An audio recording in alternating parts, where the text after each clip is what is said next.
Remember this: Rodrigo Blankenship almost saved Georgia single-footedly. The kicker with the rec specs and a name straight out of an indie rock witness protection program kept rescuing the Bulldogs in a national championship game against Alabama with 3 field goals, including a bomb of a 51-yarder in overtime. It is really not often someone gets to describe a field goal this way, but Rodrigo was on fire, so here goes. It was a scorching kick bordering on the erotic, even for those without a field goal fetish. Georgia would lose just a few plays later, a result that seems almost irrelevant to anyone watching the game because for so long this was just that a game, an actual competition. It was a surprising comeback win from an Alabama dynasty that never has to come back, all done against a team that has so rarely put it all together to get here in the first place, Georgia. It started with a surprise, ended with a walk-off shocker, and in between had moments of unstaged brilliance for almost everyone, even the normally forgotten kicker. Georgia's kicker only stepped into the overtime spotlight because Alabama kickers remained the best running gag in college football.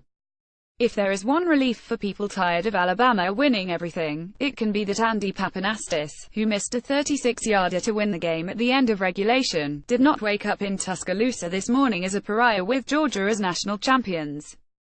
All the greasy breakfast food and strong coffee in the world wouldn't burn off that emotional hangover.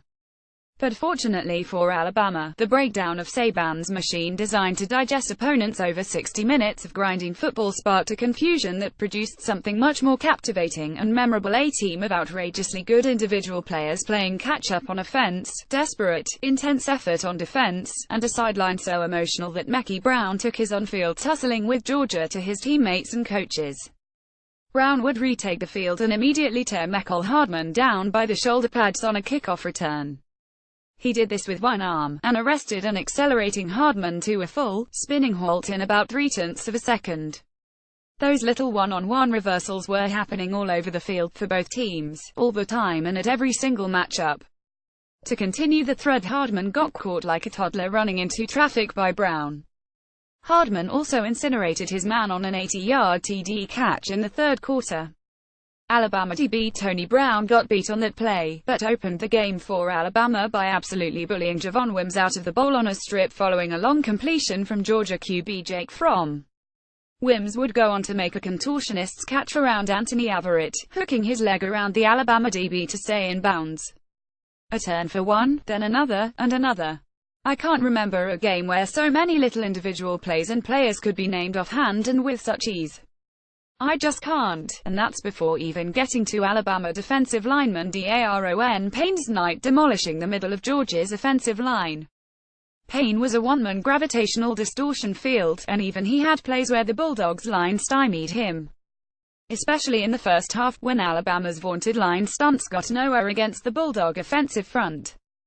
Tua Tagovailoa got the last word, but the phrasing matters here.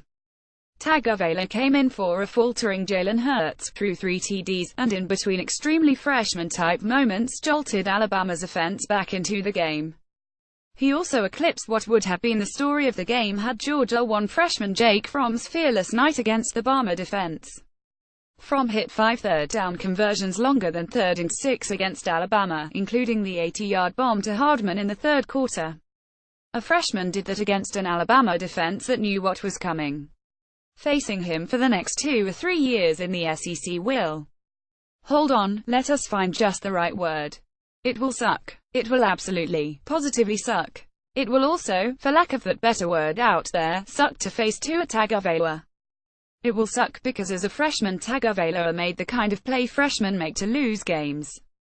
He took a 16-yard sack on first down in his first possession of overtime, a bad play for any team, and a nearly disastrous play for one with a badly malfunctioning kicker.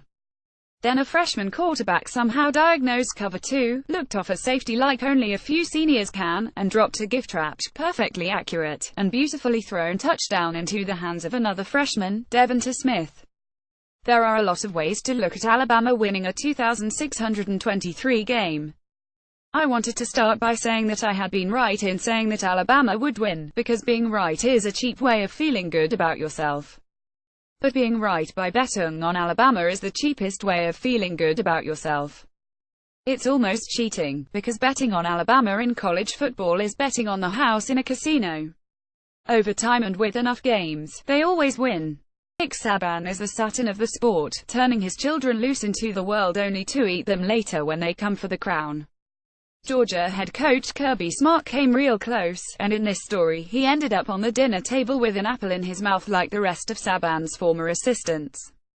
That's not where this game ended up. The adults in the room, if they had their druthers, wanted control, processes, a game decided by kickers and sacks and field position. They got some of that, sure. But once a game broke out, a bunch of recent children had to play sometimes erratic, sometimes brilliant football at the very limit of their capabilities on the biggest stage the sport has to offer. Their mistakes were huge, but so were their recoveries, and their counter-mistakes and counter-recoveries, until in the end someone had to accept the formality of a victory. In the end, the last play came off the hand of an 18-year-old and landed in the hands of a 19-year-old. According to the plan, that wasn't supposed to happen, but youth has always been the first and best hope for redeeming the dull, faulty plans of old men. That's why you watch otherwise structurally rotten college football, after all. If there are the fumes of exhilaration still lingering from watching what should have been a sluggish, extremely professional exchange of football propositions, it is because of the players. The teams may be good or bad or indifferent, but the kids are, and always have been, absolutely brilliant.